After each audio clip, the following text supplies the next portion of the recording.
Olá, boa noite. Vocês me escutam? Sejam bem-vindos. Eu sou a professora Geisane Lima da Silva, do Departamento de Ciências Exatas e Tecnológicas da UESC, e hoje estou aqui como coordenadora do projeto de extensão Rede Social Matemática Suave, que tem como objetivo promover divulgação científica e promover também interação entre acadêmicos e professores da área de matemática.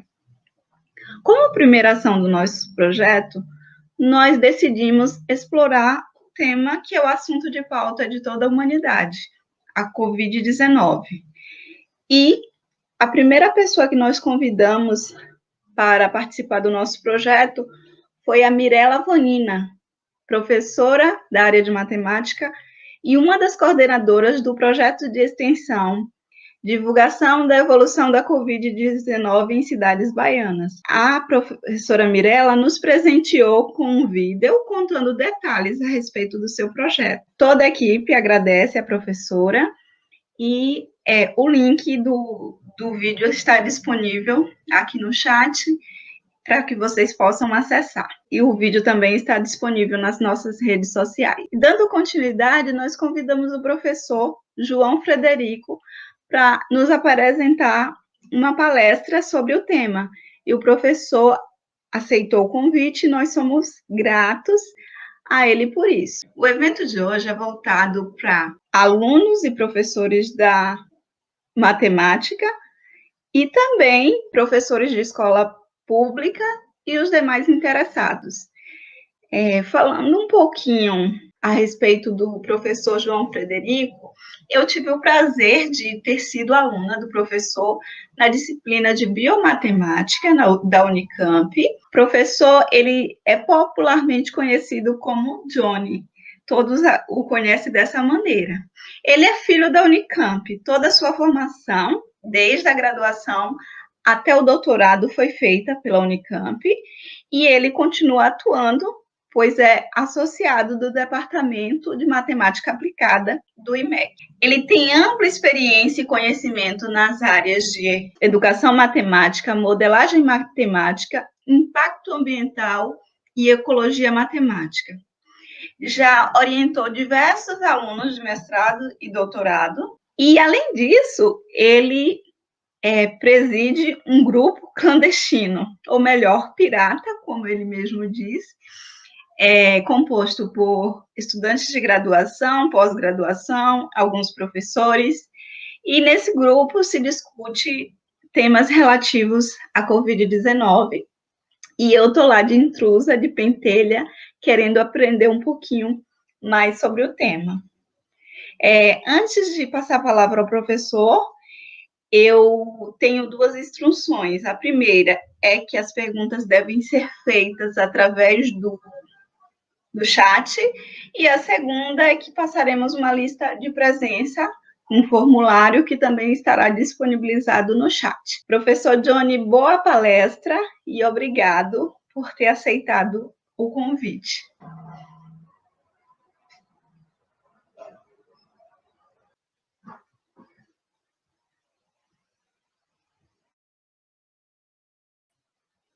Só um instante, professor, eu não escuto. Olha seu áudio, se está ligado.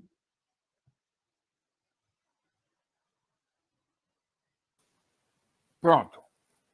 Pronto, agora está ok. Tá Tchau, bom. boa palestra. Obrigado. Eu estava dizendo, professor Geisane, que eu fico muito honrado de participar dessa atividade de extensão. Eu tenho meu coração na extensão. Durante 5 anos, eu dedicava, acho que 75% do meu tempo a atividades da extensão da Unicamp. Mas agora não, agora é claro que a gente faz extensão, E extensão é parte da nossa obrigação como universidade pública. O que a gente faz na universidade? Bom, isso aqui é uma metáfora. E como toda metáfora, ela é falha. Mas vocês vão me entender o que eu estou dizendo. A primeira coisa que a gente faz é, como pesquisador, docente universitário, é recolher na sociedade e na natureza dados. Só que só recolher dados não é suficiente. Eu preciso, usando os conhecimentos da universidade, transformar dados em informações. Com essas informações, eu construo conhecimento. Eu toco minha pesquisa. E para muita gente, acaba aí. Você vai, publica um artigo numa revista, faz, papapá, e põe lá no seu Lattes e acabou. Não, não acabou. A gente precisa colocar a nossa ciência a serviço da sociedade. É por isso que trabalhar com matemática aplicada nessa situação é muito, muito parecido com a teoria da educação do Paulo Freire. Então, tudo isso é para explicar que eu estou muito contente com o convite feito pela professora Geisane, e eu vou começar, então, a compartilhar, se eu conseguir achar o mouse, a minha palestra. Conforme as perguntas, se vocês puserem colocar na tela, pode me interromper à vontade, tá bom? E, Geisane, por favor, vigie meu horário. Se você puder me falar, olha, Johnny, faltam 10 minutos, porque eu sou daqueles velhos que fala e fala e fala, então, por favor, me ajudem nisso. Agora, eu vou tentar trazer professor. A minha, se eu conseguir achar aqui a minha tela, trazer para cá, e vou pegar a tela toda e vamos ver se está dando certo agora. Está dando certo? Geisane? Tá ok, professor. Está compartilhando sua tela. Estou compartilhando, quer dizer que eu não tô perdido no meio do espaço, não, né? Não, tá ok, tá ótimo. E a minha imagem não está indo, porque eu estou meio atrapalhado aqui com as duas telas. Pronto. Ih, agora sumiu. Voltou. Tá bom. Então agora eu vou continuar sossegadinho aqui, sem fazer nada errado. Então esse é o título da minha palestra, e a matemática pode, deve e precisa se assumir como uma força efetiva contra a Covid-19. Gente, eu acabo de ver que nós tivemos mais de 2.250 mortos hoje. 2.250 mortos hoje. Só hoje. Se vocês pensarem nos aviões que chegam em Ilhéus, isso, 2.200, dá 22 aviões que chegam em Ilhéus caíram. E as pessoas todas morreram. Muito bem. Para eu poder falar, a Geisane falou em ecologia matemática. Ecologia matemática inclui impacto ambiental, epidemiologia, dinâmica de população e mudanças globais. E a gente precisa analisar o que acontece com a Covid-19 à luz da população, que pode ou não ficar doente. E eu volto lá para trás com Malthus. O que dizia Malthus? Malthus dizia que as pessoas dizem que Malthus falava: a população cresce em PA e a população cresce em PG e a comida cresce em PA. Não era isso que ele falava. Ele falava que porque a produção de alimentos cresce em PA e a população cresce em PG, de vez em quando tem que ter um desastre qualquer para a população poder equilibrar. Um desastre, sim. Uma guerra, uma epidemia, a fome da batata, no tempo da Rainha Vitória, a fome da batata matou milhares de irlandeses, foi na Irlanda. A epidemia, bom, vamos falar mais sobre a epidemia. A peste bubônica foi a primeira pandemia que nós conhecemos. Talvez tenha havido outras, mas que nós conhecemos essa daqui. A gente achava que ela tinha vindo da Ásia há uns 2.000 anos atrás. Mas não. As pesquisas já mostram que já havia o patógeno da peste bubônica há 3.000 anos antes de Cristo. Então, meu Deus do céu, alguma coisa aconteceu aqui. Pronto. A peste bubônica apareceu fortemente no tempo de Justiniano, que era um imperador. Acho que foi imperador antes de Constantino, que foi o primeiro imperador que se converteu ao cristianismo, e matou de 30 a 50 milhões de mortos. 30 a 50 milhões de mortos era muita gente pensando que a população humana não é como nós estamos vivendo aqui hoje. Depois, em 1347, eu vou voltar a falar sobre isso aqui, houve 200 milhões de mortos por causa da peste bubônica. Quarentena.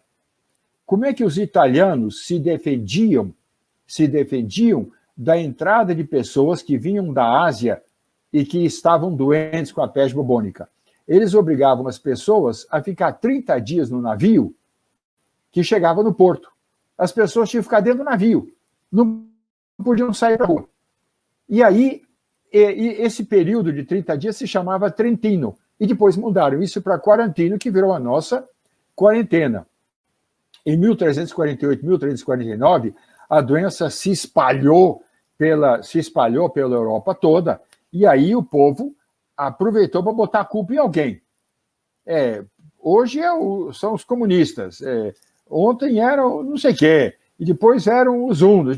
Naquele tempo, se tem alguma coisa errada, isso é culpa dos judeus. Aí apareceram, por causa da peste bubônica, muitos gritos de morte aos judeus. Ridículo, a xenofobia.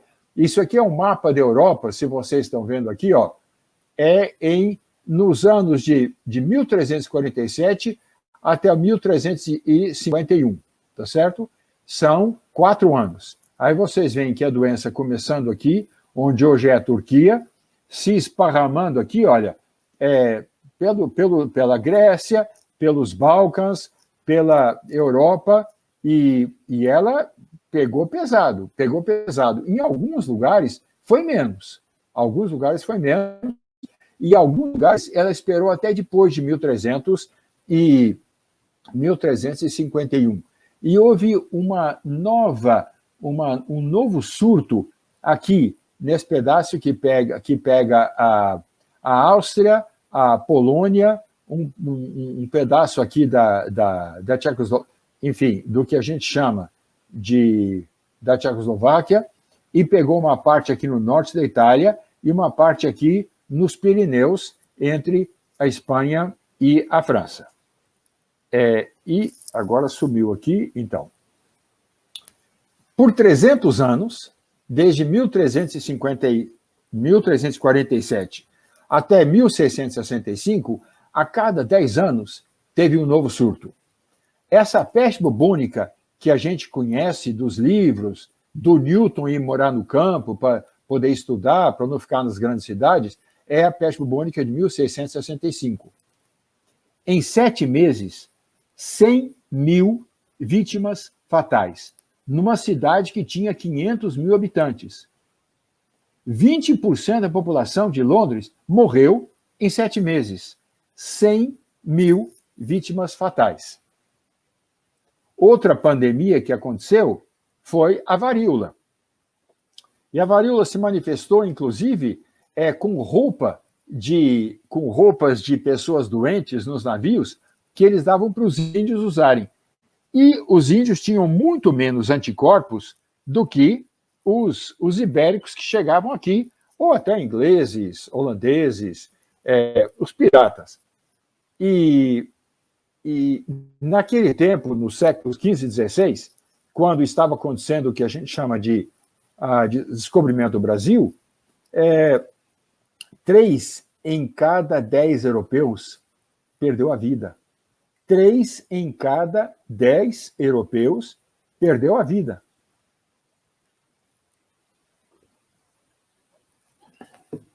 É impressionante. Até que em 1796 apareceu a primeira vacina. A história parece que está se repetindo. Por que chama vacina? A palavra vacina tem uma raiz parecida com vaca, porque eles pegavam os machucados da varíola na vaca, os chineses faziam isso há milhares e milhares de anos, e punham nas pessoas. Professor Johnny? Sim. Oi? Teria como o senhor levantar um pouco a câmera do senhor, porque não está mostrando o seu rosto. Eu achei que não estivesse vendo o meu rosto. Agora, fala quando tá bom. Assim tá ótimo. Tá bom. Muito bem. Então, desculpa, gente, desculpa. Então, aqui, a gente vê a primeira vez que uma vacina foi usada, quando como é que é o nome dele? Já esqueci. Eu esqueci o nome dele. Tinha que ter um slide aqui com o nome dele. Bom, enfim.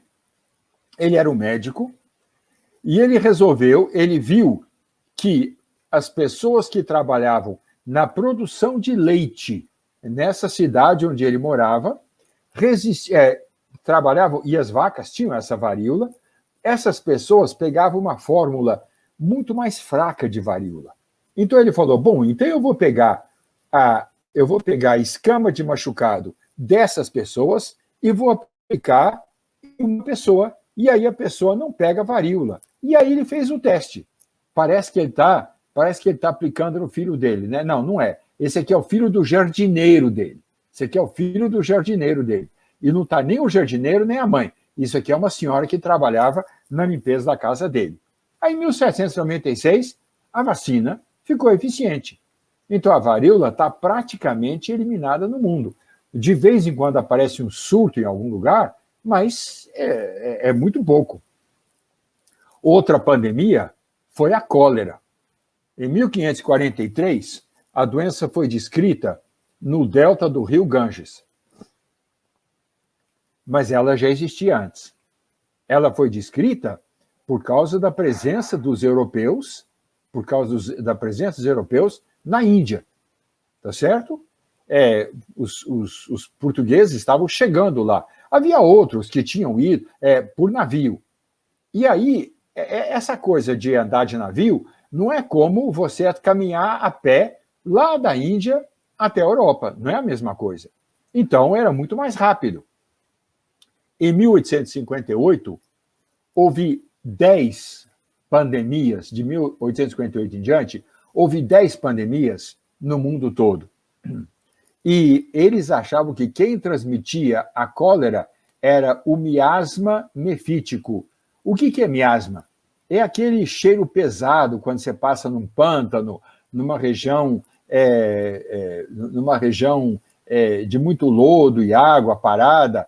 Quer dizer, é um fedor. E mefítico vem do diabo. Então, isso aqui chama-se o fedor do capeta. Mas quem dizia isso não era o curandeiro do bairro. Quem dizia isso eram os cientistas na época, que achavam que quem transmitia a cólera era o miasma mefítico. E a gente... Opa, não é isso que eu quero aqui. Não, eu quero aqui. E a gente pensa, a varíola está vencida, a Covid vai vencer. E a cólera?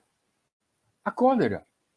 Nestes 5 anos, de 2016 até 2020, nós tivemos quase 4 mil mortos. E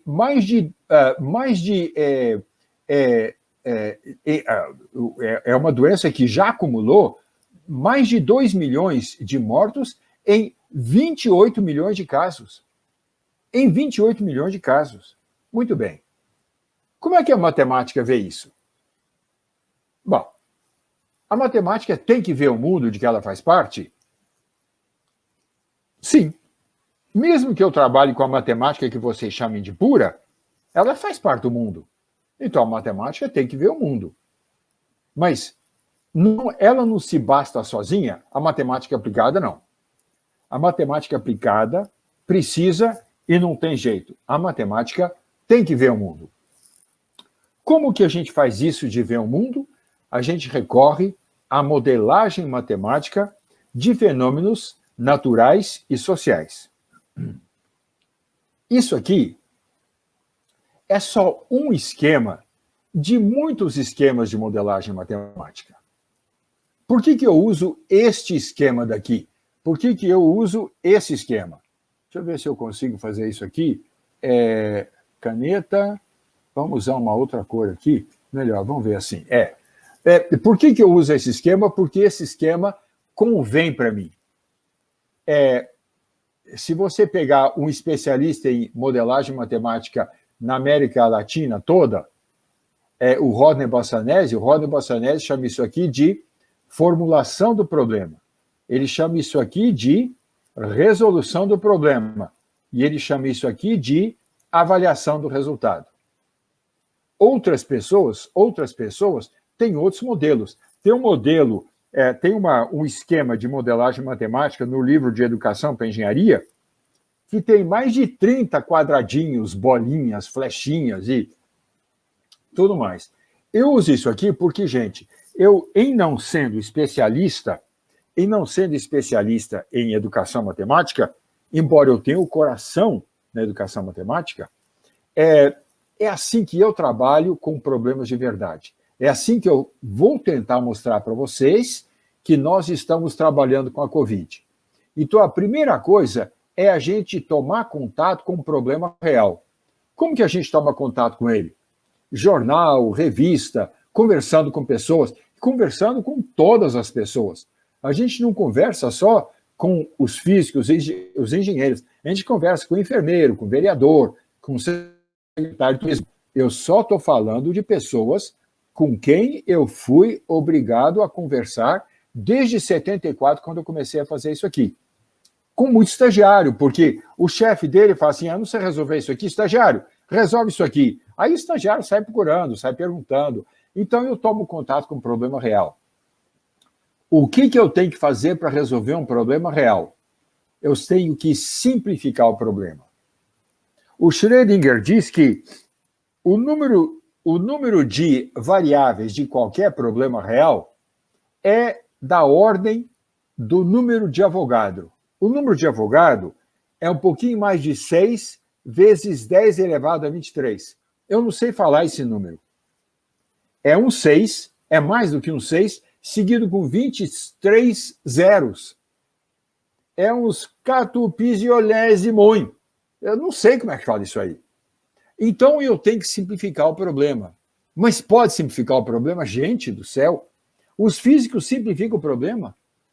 O físico simplifica o problema. O físico tem uma coisa chamada movimento retíleo uniforme que não existe em lugar nenhum do universo. E os físicos resolvem o problema com isso. Eles sabem, às vezes eles simplificam demais, né? Para desespero dos matemáticos, que são muito exigentes, eles cortam um pico, tem um pi no numerador e um 3 no denominador, eles cortam. Por quê? Porque eles sabem que eu tenho que simplificar o problema para poder resolver. E aí, esse problema simplificado pode ser expresso numa das linguagens do universo matemático. Eu tendo feito isso, eu vou trabalhar na resolução do problema matemático. Algum problema matemático pode ser resolvido analiticamente? Sinto muito. Não. Muitas soluções são aproximadas pegando a solução analítica e fazendo uma aproximação usando o Serge-Taylor, McLaren, tudo com teoria. Tudo com teoria. Mas a maior parte dos problemas a gente tem que resolver usando análise numérica e problemas e programas computacionais. É por isso que tem uma grande parte da matemática aplicada que hoje se chama de computação científica. Como é que eu resolvo problemas do mundo real usando técnicas matemáticas. Depois, gente, eu tenho que ver se a solução matemática serve. Se a solução matemática serve, isso não quer dizer que ela valha, que ela seja correta para a sociedade.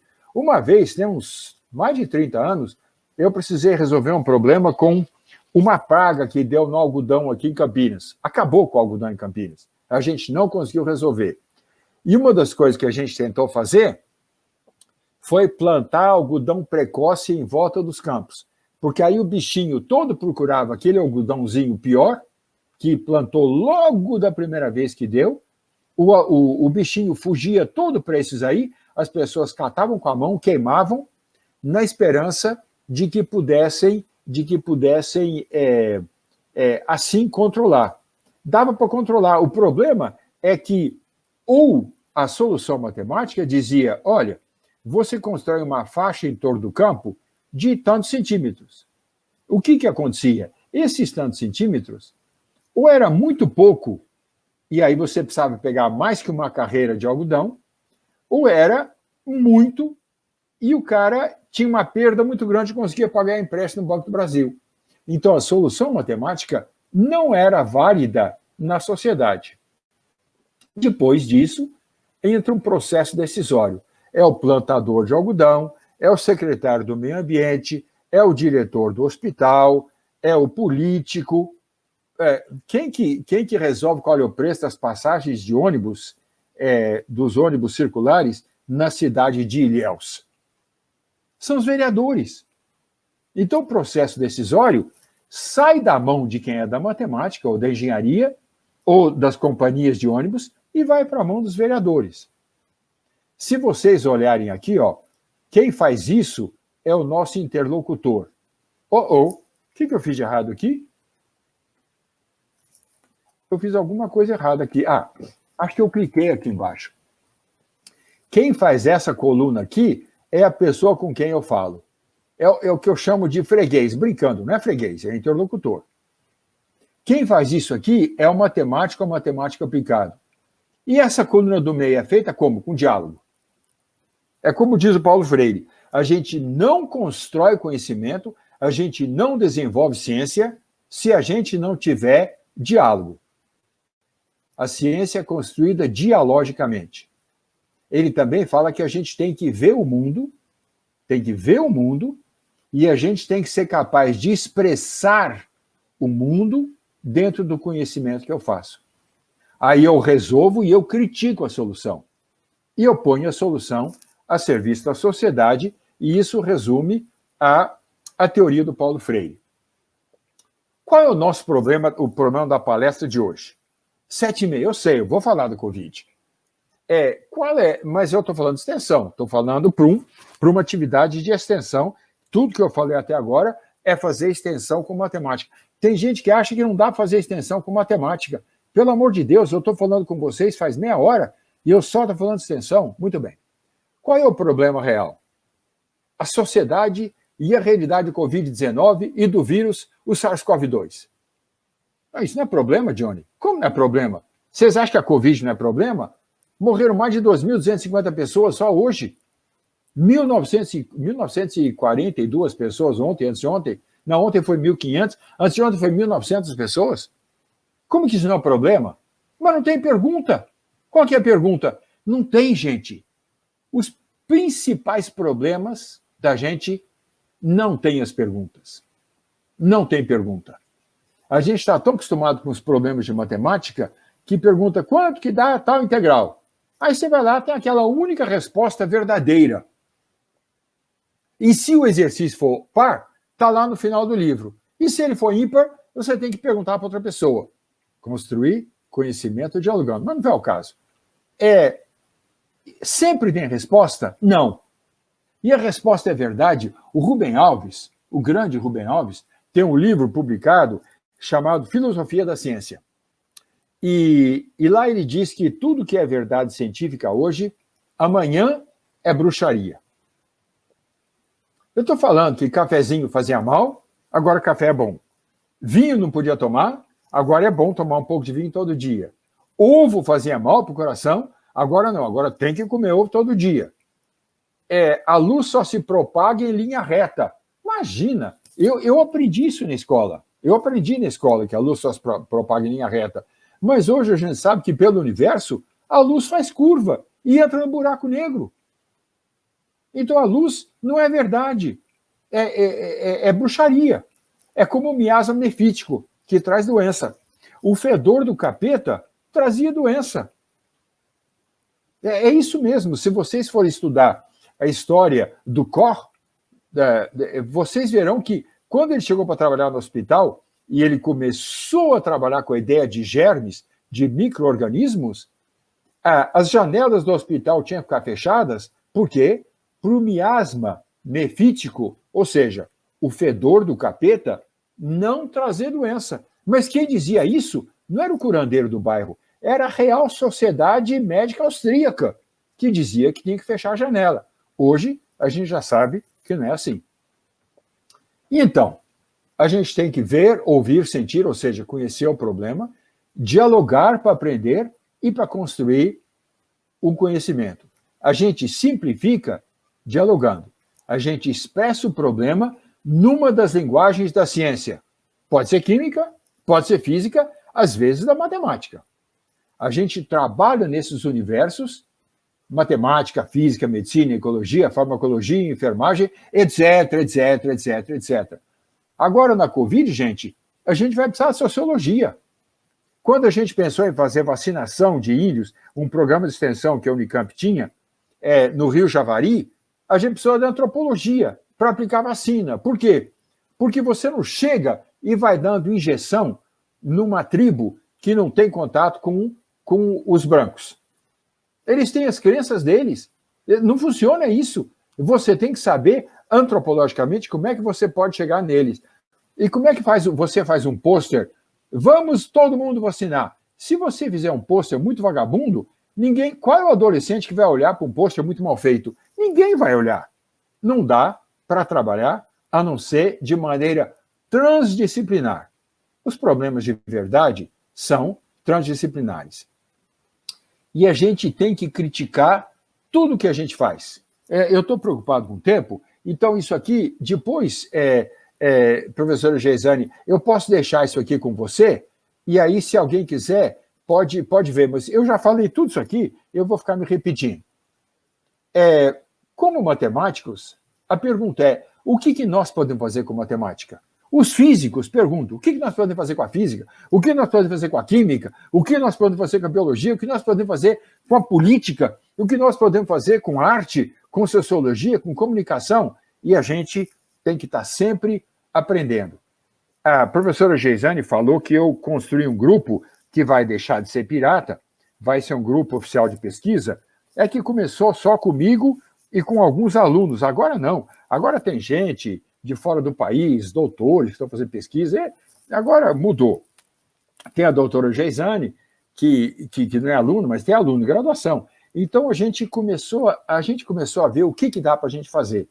Mas, em outros ramos, deve ser parecido. Tá certo? O médico vê o que ele pode fazer, o cientista social vê o que ele pode fazer, e a gente sempre tem que aprender. Por causa desse grupo que eu criei aí, quer dizer, eu criei, mas o povo sustenta, eu estou tendo que estudar matemática, gente. Eu com 73 anos, estou tendo que encostar esse traseirinho onde mamãe passou talco para estudar matemática. Não é, né? Para estar me aposentando, né, para ter que estudar matemática. Então, eu vou ver o que a matemática fez historicamente. E nós temos o modelo clássico de Kermack e McKendrick. E eles fizeram uma modelagem matemática e, na hora de criticar, eles aplicaram os conhecimentos à peste bubônica, à cólera, à gripe espanhola, que é uma gripe aviária, e esse modelo nunca mais parou de funcionar. Qual foi a sacada deles? Eles dividiram a sociedade em compartimentos. Compartimentos é um pedaço da sociedade. Vou começar a falar de novo, que eu não sei falar isso. Quando eles dividiram a sociedade em compartimentos, eles disseram: uma pessoa só pode estar em um compartimento, ele não pode estar em dois. Então, aqui eles dividiram, Schrödinger falou o número de variáveis, tiveram que simplificar.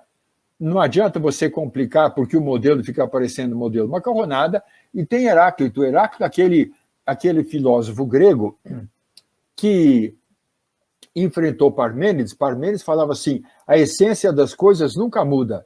E Heráclito falava assim, a única coisa que nunca muda é que tudo está sempre mudando. Ele falou que você nunca atravessa duas vezes o mesmo rio.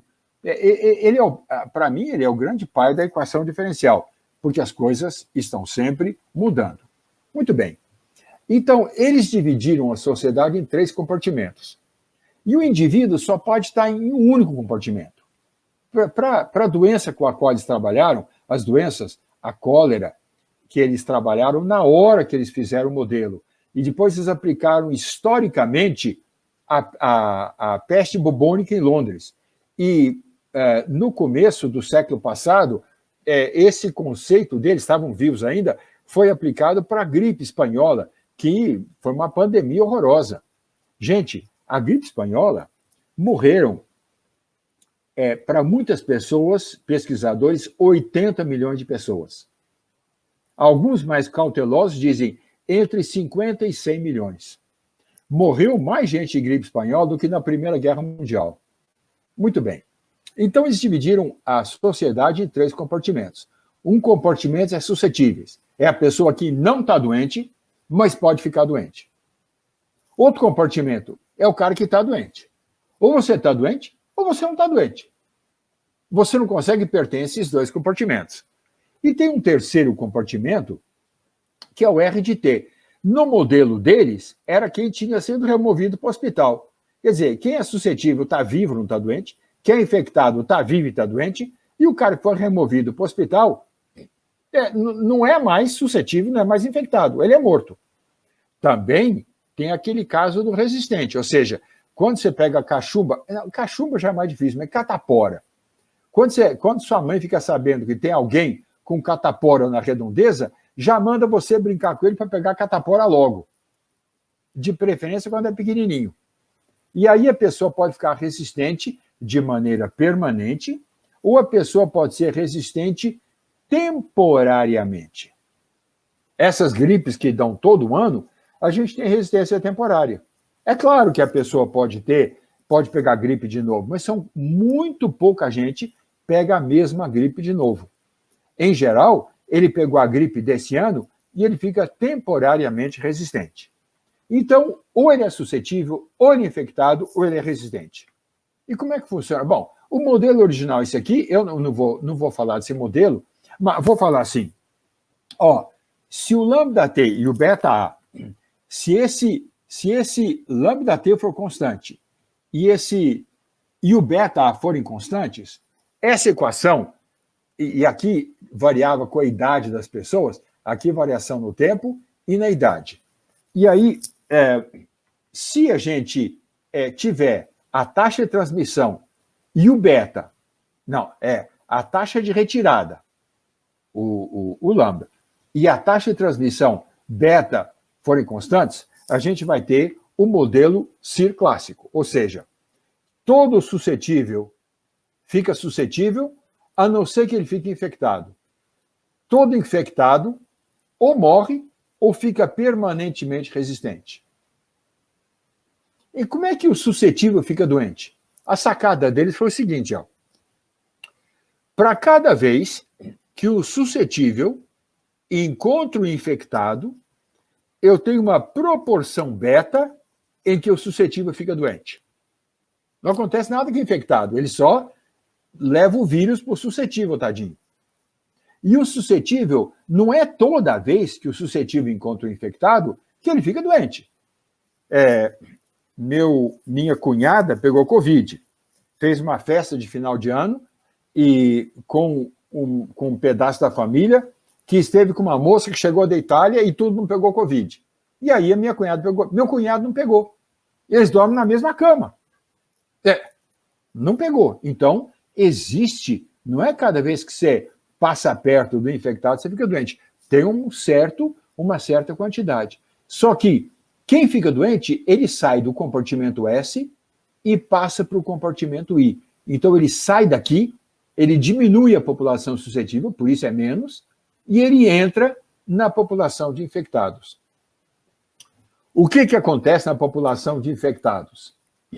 Ele recebe todos esses suscetíveis, todo mundo que sai daqui entra aqui, todo mundo que sai suscetível entra infectado, e o cara infectado fica resistente ou removido como? Vamos supor que a doença seja catapora. A criança fica com catapora durante 10 dias. Então, a cada dia, 1/10 dos infectados está passando a ser resistente. e é uma resistência permanente. Ou na peste bubônica, 93% do infectado morria, ia para o hospital. Então, 0,93 por tempo de ir, ia passar a ser um removido. Esse era o esquema do modelo clássico de Kermack e McKendrick. E para a gripe, como é que funcionou? Funcionou tudo igual, só que existe chance, olha essa flechinha aqui, ó, do resistente ser resistente temporariamente. Então, no ano seguinte, ele de novo é suscetível a ficar doente. Tá certo? Então, é como ficar apaixonado. O cara tá aqui, solteirinho, tá, e conhece a moça conhece o cara, conhece o cara, e aí infectou, apaixonou, aí depois tem uma briga qualquer, eu vou parar com esse negócio, que eu não sei o que, aí passa um tempo, ele fica de novo suscetível, e apaixona de novo, e aí ele segue. Então, existe um jeito de você sair do infectado para o resistente, mas tem um tempo que você fica resistente. Depois de algum tempo, você deixa de pertencer ao compartimento dos temporariamente resistentes e volta, ó, é menos aqui porque você sai de R e você entra em S. Opa, meu computador vai morrer, deixa eu botar aqui, ó, a pilhazinha, pronto, colei. Muito bem, vamos em frente. Agora, esse é o modelo clássico, historicamente. E quando eu criei esse grupo foi aumentando. Por quê? Porque a Juliana convidou cadê a Camille? A Camille. Quem foi que convidou? O Christian convidou o Ronaldo. Eu não sei bem quem foi. Acho que foi a Marina Lima é do doutorado, a Marina Ripper é da graduação. Eu acho que essa Marina convidou a Anne. Alguém contou para o orientador da Ana Valentim e ele falou, vai lá assistir a Beatriz Laiati. Agora, cada um... Gente, a Juliana Marta já tem doutorado, o Tiago já tem doutorado, a professora Geisane já tem doutorado, a Nicole é da graduação, a André Luiza da graduação, a Sabrina da graduação, o Marcelo fazendo doutorado, Bruno fazendo doutorado, Felipe fazendo doutorado, a Laís fazendo mestrado, a Beatriz faz doutorado com o professor Laécio, a Ana Valentim com o professor Maicon, a Anne, a Anne já fez doutorado na engenharia elétrica, o Christian Spitz é um colombiano, está na Colômbia, faz doutorado, o Ronaldo é baiano, o baiano de Petrolina, o José Eduardo é baiano de Jequié, a Camille Kuntz está em Frankfurt fazendo doutorado, o Tiago Iuso já fez doutorado, está em Santo André, a Juliana Marta está dando aula em Portugal, já fez doutorado, o Edson é do Sergipe, trabalha com outro orientador. Então, cada uma dessas pessoas tem uma perspectiva. Por isso que a professora Geisane falou que é um grupo pirata. Por quê? Porque não é só quem trabalha comigo, é gente que quer trabalhar para a gente contribuir para o crescimento da Covid no Brasil. Qual foi a nossa primeira contribuição? A gente começou a conversar e a gente deu essa ideia. Depois que a gente começou a falar dessa ideia, aí um monte de gente começou a usar essa ideia. Tanto que a gente teve que largar para trás. Mas aqui, ó, vocês já ouviram falar que pode ter uma pessoa que é assintomática, mas que transmite o vírus. Já ouviram falar disso aí? Algumas das primeiras pessoas a ficarem doentes no Brasil foram por causa de um empresário que viajou para a China, fechou um monte de negócio, no dia seguinte ele fez um churrasco para a família toda, veio gente de tudo quanto é cidade para comemorar, pegar os presentinhos que ele trouxe para todo mundo, só que ele estava transmitindo vírus. E nesse churrasco de 11 pessoas, 7 pessoas ficaram infectadas. Ele não estava uma pessoa que estava com dificuldade de respirar, estava fraco, com sintoma de pneumonia. Tá? Não, ele não estava. Ele estava tomando cerveja, comendo churrasco, contando, dando risada alto. E aí as pessoas suscetíveis que encontraram com ele, mesmo não sabendo que ele estava infectado, passaram a ser pessoas também expostas. E a gente, então, dividiu a sociedade em suscetível, exposto é o cara que não tem sintoma, mas transmite, o cara que é infectado e transmite, o cara que é resistente temporariamente e o cara que morre. E por que a gente acrescentou morto? Por causa da subnotificação. No começo, a FAPESP chegou a apresentar trabalhos de pessoas que dizem que estava pegando doença 7 vezes mais do que os dados oficiais. Em alguns lugares do mundo, o dado era 30 vezes mais. Então, a gente achou que, pegando os mortos, a gente conseguiria calibrar o modelo. O que acontece com o suscetível? O suscetível que tiver contato com esse exposto, ou o suscetível que tiver contato com o infectado, fica exposto. Então, olha, conforme o contato com o infectado, ele passa para exposto. E conforme o contato com o exposto, ele passa para exposto. E todo mundo que é exposto, depois de 5,4 dias, esse dado muda. Tem gente que fica até 27 e tem gente que fica menos de um dia. Mas a média mundial é de 5,4 dias. Esse exposto passa a ser um doente com sintomas. E o que acontece com o cara que está doente por sintomas? Ou ele passa a ser um resistente, ele fica bom, e ele é temporariamente resistente, ou ele morre. Não, desculpa. Isso aqui, o AI é o que sai daqui, e o que acontece com o resistente, ele vem para cá, ó. Ele entra aqui e volta a ser suscetível. Pessoas que podem se reinfectar. E esses MI aqui são os caras que morrem da Covid. Esse modelo funcionou? Mais ou menos. Por quê? Porque o vírus... isso aqui é uma outra ideia que nós tivemos. Aliás, eu apresentei, me convidaram para dar uma palestra lá na Universidade de Frankfurt, e eu falei disso aqui, o cara falou, nossa, que interessante, vou botar meus alunos para trabalhar com essa ideia. Então pronto, a ideia já não é mais minha, a ideia é de quem usar. Aliás, eu digo que a matemática não tem dono, a matemática é de quem precisa dela. E eu estou felicíssimo que as pessoas estão aproveitando essa ideia. E pode ser que mais gente tenha tido a mesma ideia. Quem que é dono de ideia? Imagina. Então, o contato... gente, eu vou voltar um pouquinho aqui, tá? O suscetível tinha contato com o infectado, ficava exposto. Tinha contato com o exposto, ficava exposto também. Muito bem. Agora, nesse modelo, não. Nesse modelo, não adianta ele estar em contato com um cara que é exposto, porque ele leva 5,4 dias para começar a transmitir a doença. Então, só conta o contato do suscetível com o infectado, a carga viral é alta, ele já fica logo doente, mas o trabalho o contato com o exposto não é com quem foi exposto hoje, ou ontem, ou antes de ontem, mas com quem foi exposto há 3 ontem, 5 dias atrás. Então, esta equação é uma equação diferencial com retardo.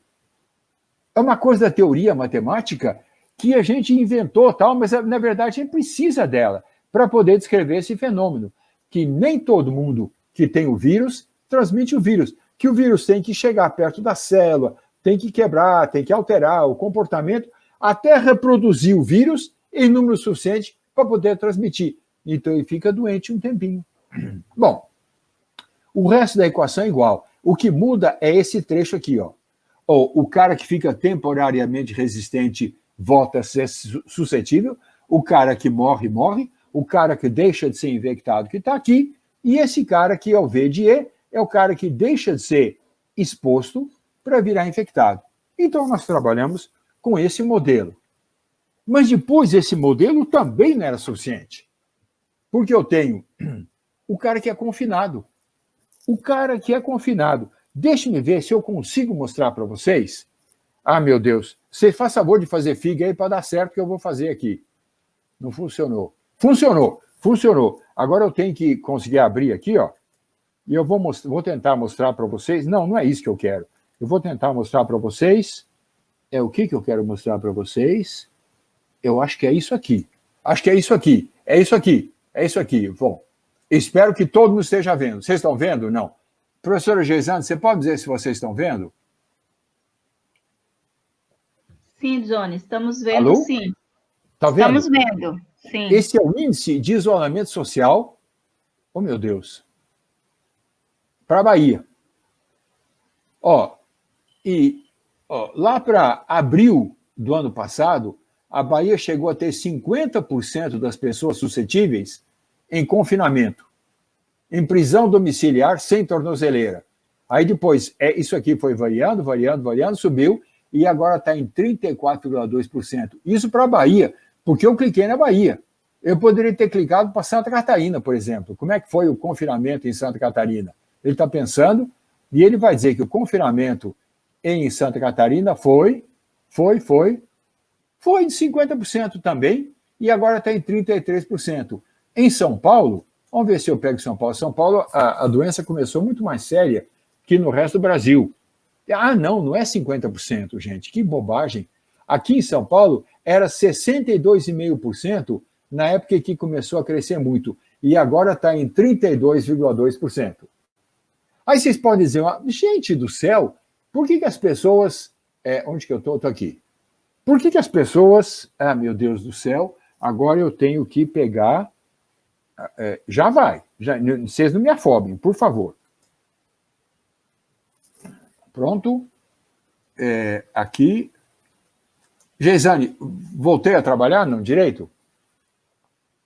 Voltou sim, Johnny. Oba! Tela cheia. Aí, que horas são? Eu tenho mais 5 minutos, né? Mas tá bom, eu dou conta. Mas você não falou nada, Geisane, pelo amor de Deus. Eu tenho que acrescentar aqui o confinamento. E aí, o suscetível ou é confinado, ou, esqueci de botar a flechinha aqui, quando o suscetível vai para ser confinado, acabou, ele vai para ser confinado. Mas ele pode voltar. Então, essa flechinha aqui tinha que ter a flechinha para cá também. Mas o suscetível pode ter contato com o exposto, tá certo? Ele pode ter contato com o assintomático, que transmite, esse cara não transmite ainda, o infectado, o resistente e o morto. Então, o que acontece com o suscetível? O suscetível que tem contato com o infectado, passa a ser exposto. O suscetível que tem contato com o assintomático passa a ser exposto, menos e mais. Agora, quando lê a notícia de que está feia a coisa, o suscetível sai do compartimento suscetível e passa para o compartimento dos confinados. Ele sai daqui e entra aqui. Esse mesmo valor está aqui. Tá certo? Por que todo mundo faz isso, gente? Porque tem gente que trabalha. Motorista de ônibus. Motorista de ônibus não pode ser confinado.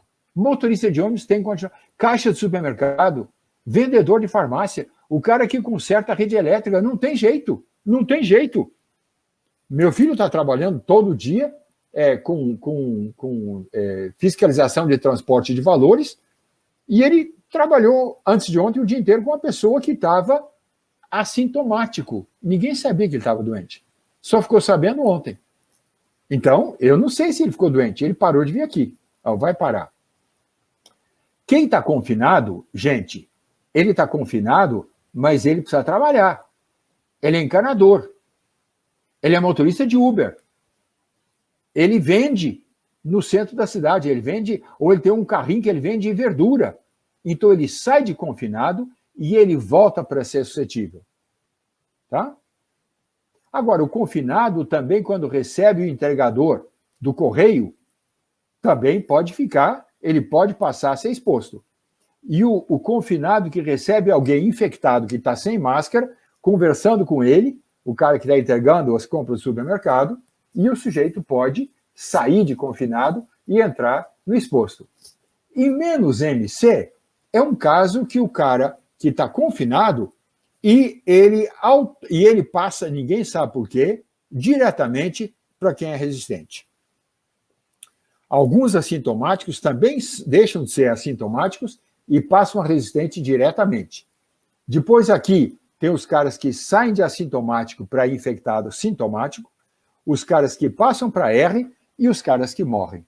Então, Esse é outro modelo. E nesse modelo, a gente tirou a equação com o retardo porque a gente criou mais um compartimento. Então, aqui, nesse compartimento, está pessoas que estão com o vírus há 5,4 dias. Com 5,5 dias, ele passa a ser transmissor, assintomático. Com não sei quantos dias, ele passa a ser transmissor sintomático, etc, etc, etc. Outras mudanças no modelo que a gente tem que fazer, incluir a vacina. O que acontece com a vacina? A vacina pega pessoas suscetíveis e confinadas e joga uma parte dessas pessoas para temporariamente resistentes. Então, quando eu puser a vacina aqui, eu vou ter menos vou ter menos um Vzinho que passa diretamente, e aqui mais um Vzinho que multiplica S, e aqui menos um V que multiplica C, e aqui mais um V que multiplica C. Eu vou acrescentar a vacina. Outra coisa são as ondas. O professor Luiz, não sei se a professora Geisane viu a palestra dele, sexta-feira passada. Ele falou sobre o que acontece, o que aconteceu na Europa, na Espanha, na Itália, em Portugal, na Alemanha, na Inglaterra.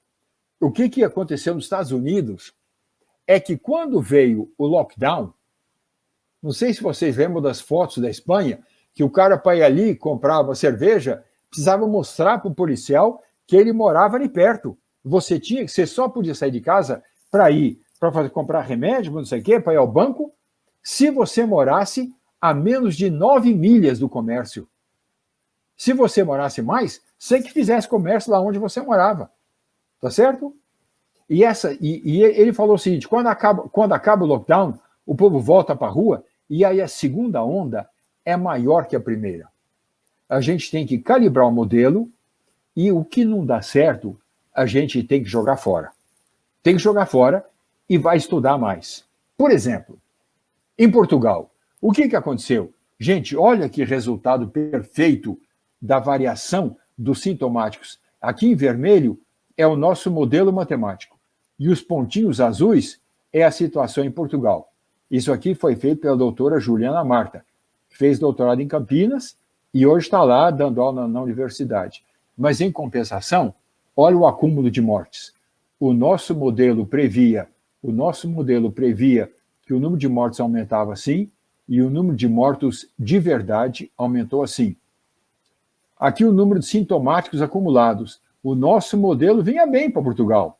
De repente aqui, o nosso modelo começou a se afastar da realidade. Então, esse nosso modelo tem que ser corrigido em alguma coisa. Aqui tem que ser muito corrigido, aqui tem que ser corrigido, claro, por causa do efeito, e aqui a gente tem que ver o que está acontecendo. Isso é o que eu falei para vocês, que os parâmetros variam. Aquelas letras todas, deixe-me voltar aqui, essas letrinhas B, U, W, H, U, R, Mi, Q, M, essas letrinhas mudam. E aqui eu coloquei todos os modelos com os quais nós trabalhamos. Todos os modelos. O resultado desse programa é de um trabalho conjunto. Quem fez esse gráfico é a doutoranda Marina Lima, mas parte dos programas foram feitos pelo doutorando Edson, pela Juliana Marta e pelo Felipe Longo. Então, aqui é o modelo com expostos, aqui é o modelo com confinados e assintomáticos, aqui é o modelo com confinados e equação de retardo, e aqui é o modelo CAIRD. Então, esses modelos que eu mostrei para vocês, estão todos eles aqui, e são os casos ativos, tá certo? E esses pontinhos verdes são a situação verdadeira no Brasil. O que os nossos modelos estavam prevendo para a segunda onda? Todos os nossos modelos, o vermelho, que é o CIRD, o azul, que é o CIRD, o magenta, que é o SCAIRD, o magenta está aqui, o SCAIRD, o marronzinho, que é o CIRD, e o verdinho, que é esse verdinho, que é o contínuo aqui, ó, é o modelo CIAIRG. Todos eles previram uma segunda onda.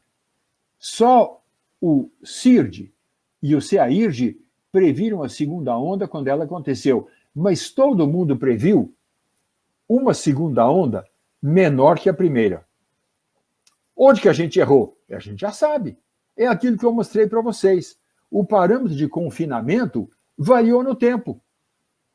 Para São Paulo, ele caiu de 60 e lá vai pedra para 31% ao longo do tempo. Então, não tem jeito, gente. Aqui, para o Brasil, foi o melhor ajuste que nós fizemos. Esses dados são da média de 7 dias de casos diários no Brasil. Foi o melhor ajuste que nós fizemos, e vocês veem que esse modelo não é simétrico, não tem simetria. Tá certo aqui, ó? Não tem simetria. Então, a gente não está todo errado. Mas olha o que está acontecendo aqui. Está começando a segunda onda. E a previsão era que ele vinha baixando, baixava, e ele veio baixando, subiu, e eu não coloquei aqui os dados da semana passada. Se eu tivesse colocado esses dados aqui, ia ficar muito pior o meu modelo. Então deu tudo errado. Não! A gente aprendeu que a gente tem que variar os parâmetros. Não pode usar parâmetro constante, tem que incluir mudança de comportamento. O que eu sei de mudança de comportamento se eu sou matemático? Matemática aplicado? Não sei nada. Mas quem é da medicina, da saúde pública, sabe mudança de comportamento. Pressão econômica. Vocês viram quando o governador ibanês decretou o lockdown em Brasília, que todo mundo foi lá para a porta dele e falou: fora o lockdown, nós queremos trabalhar? Por quê? Por causa da pressão econômica, o cara precisa comer. Pressões sociais, foi demais. Pressões sociais. Pressão social é quando a pessoa acha que devem continuar os campeonatos de futebol. Apesar das doenças, os campeonatos devem continuar por pressão social. Eu não sei se é pressão econômica, social, e tem os usos políticos. Negacionismo, obscurantismo. Tem aquela fotografia do sujeito falando assim: não queremos vacina, nós temos cloroquina. A cloroquina não serve para nada. Essa minha cunhada que pegou Covid já está boa, já está curada. Mas ela, porque ela é moça, é mulher também, né? Homem mais velho é pior. Ela é bem mais moça do que eu e é mulher. Então, ela tomou ivermectina o tempo todo. Desde que apareceu o boato de ivermectina, ela está tomando ivermectina. Ivermectina é contra piolho, é contra ácaro, é contra piolho, ácaro, até mais um. Percevejo. Gente, é negacionismo isso. Sabe o que é ivermectina? É achar que a doença é trazida pelo miasma mefítico. Geisano, estou acabando. Sempre fica o desafio, melhorar a matemática. Não dá para a gente fazer matemática aplicada se a gente não melhora a matemática. É preciso desenvolver matemática. É preciso desenvolver a modelagem. A gente muda modelos velhos e a gente cria modelos novos e a gente critica. Não dá para fazer matemática aplicada sem criticar o seu resultado. E o que a gente quer fazer? O desafio maior. Contribuir, oh meu Deus do céu, contribuir para a melhoria da vida, hoje e no futuro. Sociedade, natureza e sobrevivências. E é isso que eu queria dizer, gente. Isso daqui, eu só quero avisar vocês que eu sei que vocês são a turma mais ambiciosa da Universidade Estadual de Santa Cruz, aí do sul da Bahia. Não tem ninguém mais ambicioso que você. Pode ter gente aí querendo fazer medicina e ficar rico, querendo ser dentista e ficar rico, querendo ser político e ficar rico. O professor vai ficar rico? Vocês vão dar risada de mim. Que professor vai ficar rico? Imagina, Johnny. Não. A nossa ambição é muito maior.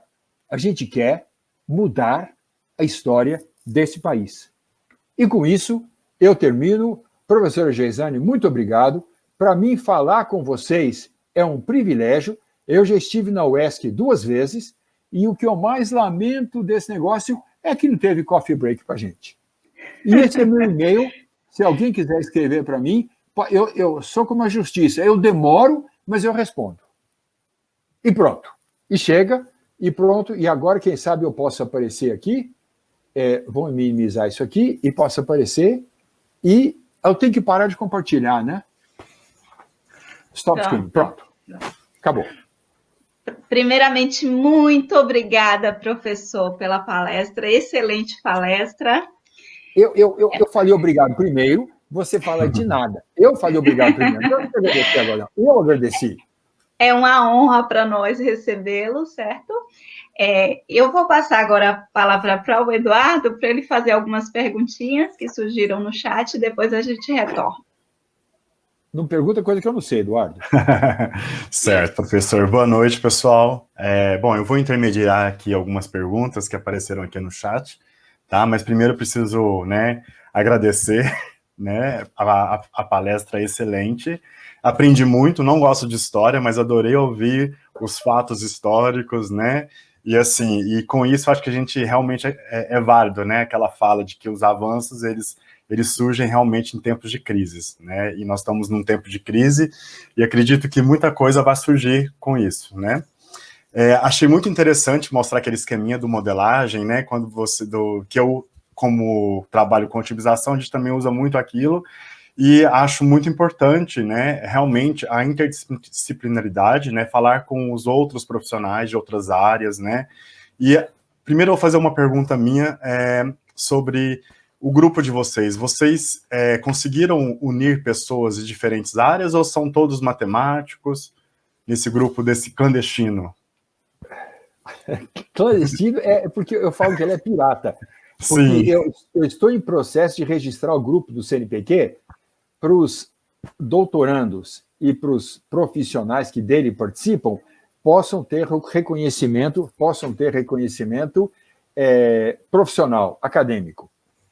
E nós temos tido contato, sim, com pessoas muito boas, mas eles não participam porque é muita matemática. Então, nós estamos naquela... Lembra aquele esquema de modelagem? Nós estamos naquela de fazer um modelo, resolver um modelo e criticar a solução. Então, nós estamos naquela coisa que somos os matemáticos que fazemos. Mas nós temos tido contato com muita gente. Inclusive, o sujeito que coordenou o projeto de vacinação na Unicamp, o projeto de vacinação com a vacina do Instituto Butantan, Coronavac, o cara que coordenou isso em Campinas, já prometeu falar conosco. Ah, sim. Então vocês estão tendo colaborações importantes. Sim, e também com aquela pesquisadora que aparece muito na Globo, da Fiocruz. Ela me escreveu dizendo que assim que eu puder, eu quero ter um contato maior com você. Chama-se Margarete Dalcomo. Ela é ótima, é fantástica, é muito boa. Mas não, o trabalho é transdisciplinar, os artigos que a gente lê envolve tudo, política, medicina, coisa sanitária, e às vezes não tem matemática, mas a gente traz para a matemática. Exatamente, tem tantos problemas, às vezes, que a gente sabe que a gente consegue colaborar, mas às vezes falta comunicação, entre as áreas diferentes. Falta diálogo. Tem uma pergunta aqui da Camila Fernanda, ela pergunta aqui, no caso dessas novas cepas que estão surgindo, alteraria esse modelo que você apresentou? Se o fato de aparecer novas cepas. Camila, pergunta excelente. Excelente. E não tem resposta. Se eu simplificar o problema, eu trabalho com uma média de contágio. Então, eu pego a população, vejo quem está com a cepa original e com a cepa de Manaus e a cepa que veio... a cepa norte-americana e a cepa inglesa, e eu vou trabalhando, calculando uma média ponderada de pessoas que podem infectar. A gente poderia, sim, fazer um compartimento infectado cepa 1, infectado cepa 2, infectado cepa 3. Isso existe. Existem modelos assim. O professor Massad, aliás, ele é coautor com um médico que sabe muita matemática, O Massad é um médico que sabe muita matemática. Ele se aposentou na USP e trabalha na FGV. E ele fez um modelo em que ele coloca... não tem no meu modelo isso.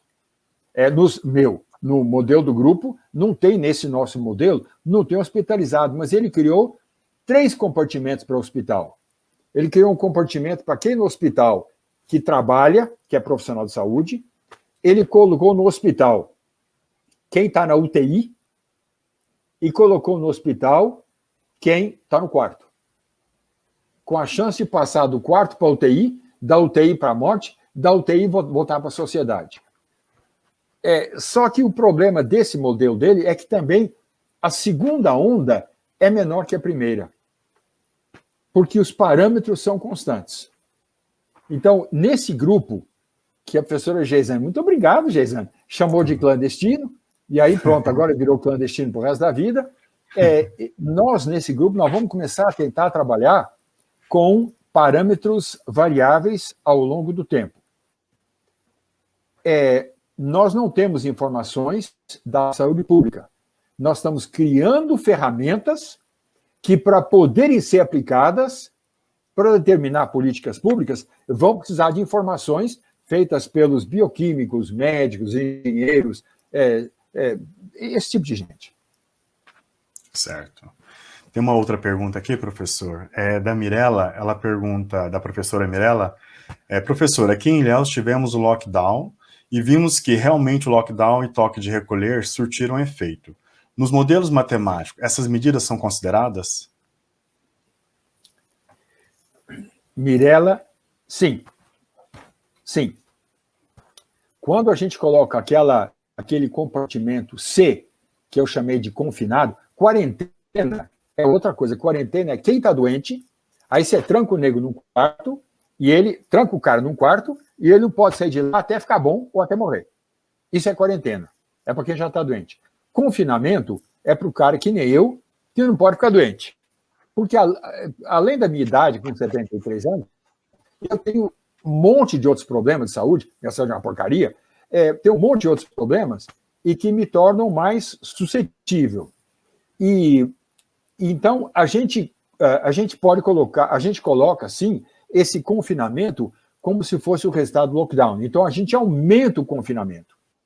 Agora, existe um pesquisador, ele foi meu aluno quando ele fez doutorado, Luiz Alberto Dias Rodrigues, da Universidade Federal de Santa Maria, que na sexta-feira passada apresentou para nós um modelo em que ele vinha com o modelo clássico, aquele primeiro modelo que eu apresentei, aí ele fez lockdown. O que acontece? A curva cai. Só que quando acaba o lockdown, a segunda onda vem mais forte. Então ele falou, para o lockdown ser efetivo, tem que ser o lockdown total. E quando acabar, tem que acabar muito devagarinho. Só pode acabar com vacina. Certo. Então, nos modelos matemáticos, professora Mirella, sim. Aliás, se você quiser trabalhar com isso, se você quiser trabalhar com isso, você é muito bem-vinda para ajudar a gente, viu, Mirella? A Geisane pode arrastar você. Fica o convite, então, para a professora Mirella. Tem uma outra pergunta aqui, professor, da Tamires Costa. Ela pergunta, precisa alterar muito o modelo para incluir a vacina? Adorei a pergunta, Tamires, porque eu posso fazer isso agora. Eduardo, eu posso compartilhar de novo? Sim, a Geisane coloca. Sim. Pode. Compartilha que eu vou apresentar aqui. Share screen. Vamos ver onde que eu estou compartilhando. Estou compartilhando aí onde você está. Compartilhar. Eu vou sacrificar o meu modelo. Eu não sei o que vai acontecer comigo, não. Mas eu vou fazer o que a Tamires está perguntando. Tamires, eu não posso fazer a tela cheia, mas eu posso fazer isso aqui ficar o maior que eu puder. Está dando para você ver, não? Tá dando para ver. Tá dando para ver? A Tamires está dando para ver? Sim, Tamires. Tamires, eu vou fazer o seguinte, ó, eu vou mudar esse modelo aqui. Vou mudar esse modelo aqui. Eu vou fazer o seguinte, eu vou pegar os suscetíveis sendo vacinados. Quanto já vacinou da população brasileira? Acho que é 4,7% ou 7,4%. Então, tem uma proporção menos. Eu vou colocar a letrinha V vezes S. O que acontece com pessoas que são suscetíveis de ficar doentes, mas tomaram a vacina e vêm parar aqui nos resistentes? Então, aqui eu tenho que acrescentar mais V vezes S. O que eu fiz aqui, Tamires? Eu vacinei esses caras e coloquei lá. E eu também vou vacinar os confinados, menos o... Que outra vacina? Chamar de W? W não tem, né? Não, tem um W, sim. Me arruma outra letra aí, gente. T. T vezes C. Eu vou colocar aqui, mais P vezes C. Eu estou vacinando suscetível e confinado. O que acontece quando você vacina um cara que é exposto não sintomático ainda, ou que é exposto assintomático?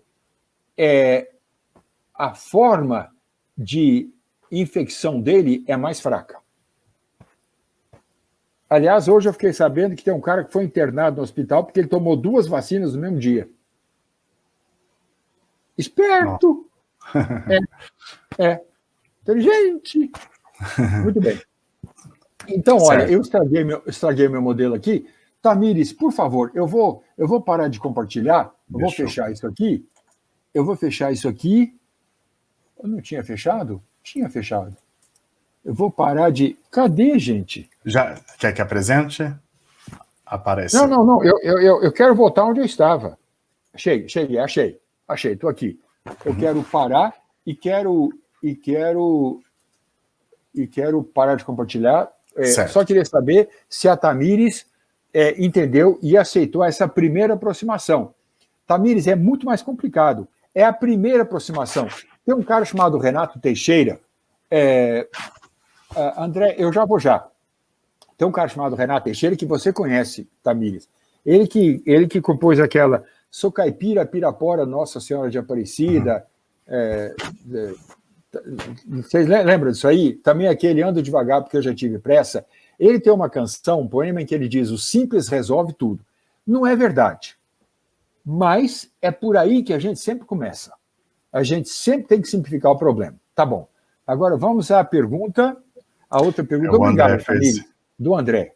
O André fez um comentário aqui, uma pergunta. Faz com que o indivíduo faça parte do grupo temporariamente imune. Exatamente, André. Por isso que eu tirei os caras de S e de C e joguei os caras em R. Porque eles ficam temporariamente imunes. É como a gripe. Aliás, a gripe é uma virose. Isso aí também é uma virose.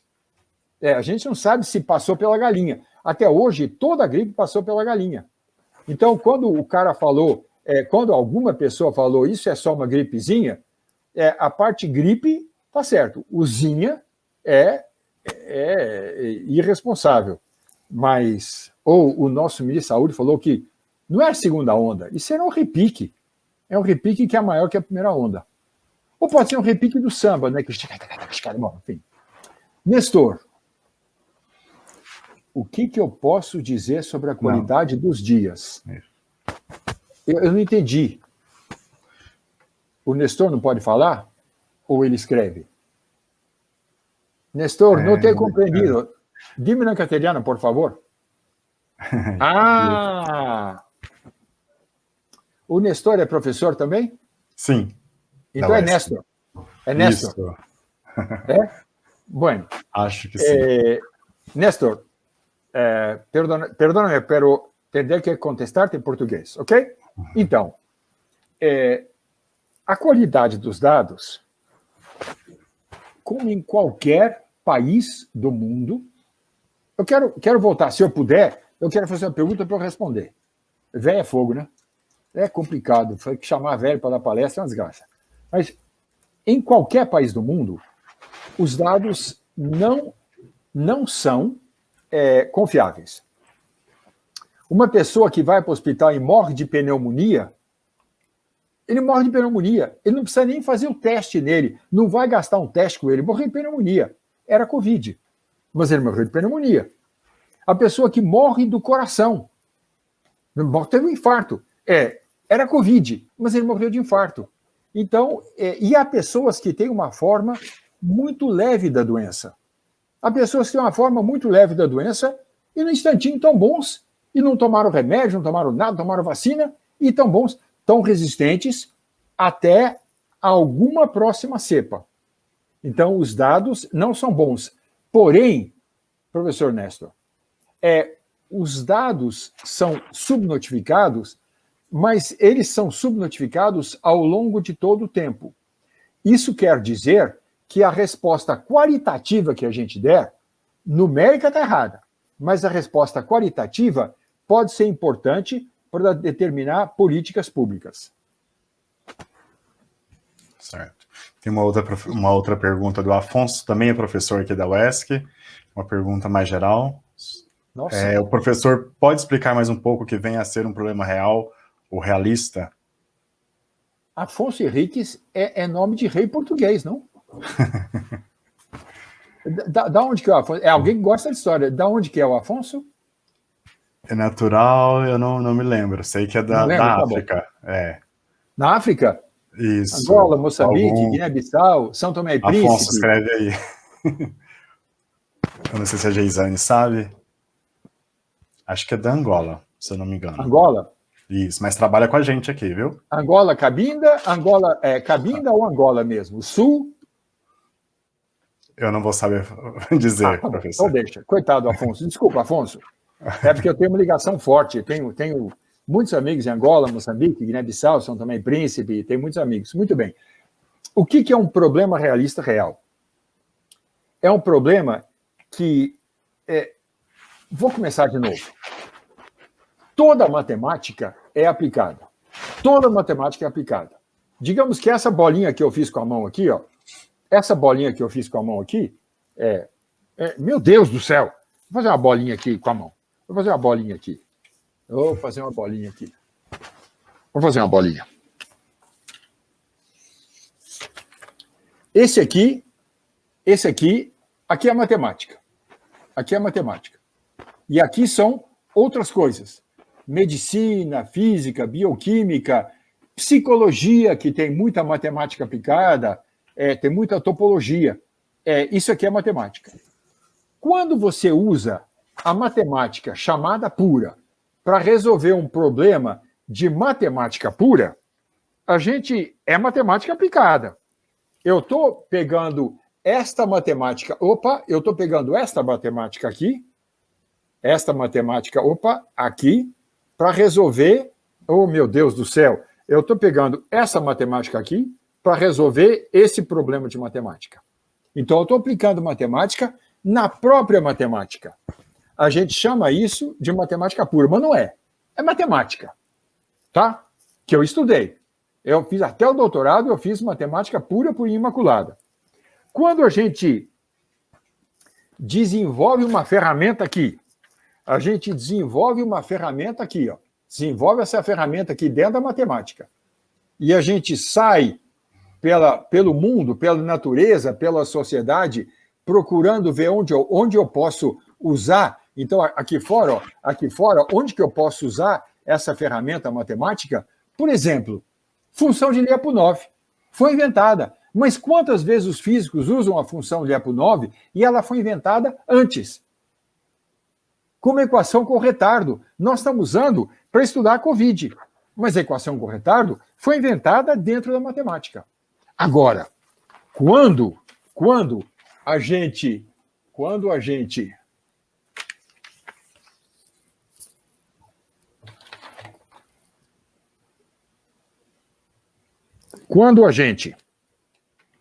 sai de um problema fora da matemática e traz o problema para dentro da matemática, esse aqui, ó, quando a gente vem de fora e traz para dentro da matemática com modelagem, a gente está fazendo modelagem matemática. Certo. E viu, Afonso? Então, é basicamente isso. Um problema real é um problema que não nasce dentro da matemática. Eu estou trabalhando com um problema, a poluição do rio Tocantins na cidade de Imperatriz. Estou trabalhando com isso. Também estou trabalhando, já trabalhei com o Rio Paraíba, já trabalhei com Angra dos Reis, o terminal de petróleo. Quer dizer, eles trazem o problema para a gente conversa, entende o problema e traz o problema para falar o problema numa linguagem matemática e tenta resolver. O que o Néstor tá falando é muito verdade, Néstor. Se a gente faz o modelo, o parâmetro variar, o que acontece com o estado estacionário desse sistema dinâmico? O que acontece com ele? Ele é um estado estacionário que varia no tempo. A gente pode não garantir estabilidade, mas se eu conseguir mostrar que esse parâmetro que varia no tempo fica entre, por exemplo, qual é o mínimo confinamento? Digamos seja 8%. Qual é o máximo confinamento? Digamos seja 64%. Então, se eu sei isso aqui, eu sei que o parâmetro de confinamento é limitado por 6 e por 64.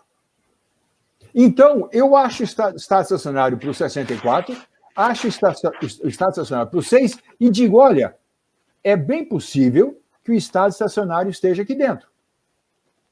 E eu faço, Néstor, tudo com computador. Tudo é com método numérico. Tudo com método numérico. Se eu fizer outro desenho, le pido que não se enoje comigo, por favor. Aqui, essa bolinha verde é o conjunto de todos os problemas do mundo real. Opa, desculpa. Esse aqui, aqui é o conjunto de todos os problemas que existem. Agora eu vou desenhar em vermelho aqueles que podem ser resolvidos por métodos analíticos. Desenhei. Dá para ver? Não. Dá para ver? Não. O próprio modelo de Kermack e McKendrick só pode resolvido, entre aspas, analiticamente. Já vou, Gisele, já vou. É que vocês perguntam para o velho, eu já vou, desculpa, gente. Quando você tenta resolver analiticamente, cai num zero de função, que envolve exponencial e arco cosseno. O que a gente tem que fazer? A gente tem que usar uma aproximação de Taylor ou de Maclaurin para poder resolver. Então, mesmo a solução analítica é aproximada. É por isso que eu digo, com a maior cara de pau do mundo, que em vermelho aqui, eu marquei todos os problemas que podem ser resolvidos com métodos analíticos. Então não vale a pena estudar? Claro que vale! A primeira coisa que eu faço é achar uma solução analítica parecida, para eu poder criticar a minha resposta. Não dá para trabalhar sem matemática. É por isso que o Rodney fala assim, quer fazer modelagem? Vai estudar matemática. Rodney foi meu primeiro orientador de iniciação, meu padrinho de casamento, e é meu amigo, nossa senhora, há mais de 50 anos. Vixe! Há mais de 52 anos ele é meu amigo. E eu falo diferente dele. Eu falo, quer aprender matemática? Vai fazer modelagem. Porque você sempre cai em problemas que exigem que você estude novas matemáticas. Pronto, Geisane, desculpa. Ai, professora, desculpa. Imagina, professora. Eduardo? Bom, acho que já acabaram as perguntas aqui. Quero novamente agradecer a sua palestra, que foi excelente. O Afonso Henriques é ótimo. Ele se manifestou aí. Ele mudou Guimarães para Ilhéus. Muito bem, Afonso. Então, muito obrigado, viu, professor? Vou passar a palavra para a Geisane para ela encerrar. Certo. Então, agora vamos aos agradecimentos, né? Primeiramente, agradecer ao professor Vinícius, que tornou possível, né, a gente realizar transmissão ao vivo, porque ele nos auxiliou, né? Ao professor Eduardo, né, participando aqui com a gente, aos nossos membros da equipe do Matemática Suave, né? A Tamires, a Karina, a Geis, o Caio, o Djavan, a Camila, e espero que eu não tenha esquecido o nome de ninguém, a eles, a professora Mirella, que contribuiu com a gente, né, com um vídeo contando detalhes do seu projeto, e o vídeo está nas nossas redes, tá? E, claro, né, o professor Johnny, né, que deu essa excelente palestra para nós, né, e não tenho mais o que falar, é isso. Muito obrigada. E, claro, a todos os participantes, os professores da área de matemática que estiveram presentes aí em peso, aos alunos, todos os participantes, muito obrigada. Gratidão a todos pela presença. Pode falar, professor. Toda vez que vocês de Ilhéus acharem que eu posso contribuir, falando, conversando, escutando, eu estou à disposição da UESC. E eu juro que eu tentarei falar menos. Então, aqui no chat, várias mensagens aqui de agradecimento ao professor. Excelente palestra. Obrigada, professor. Um abraço e beijo. Um abraço. Beijo, obrigada. Obrigada a todos pela presença.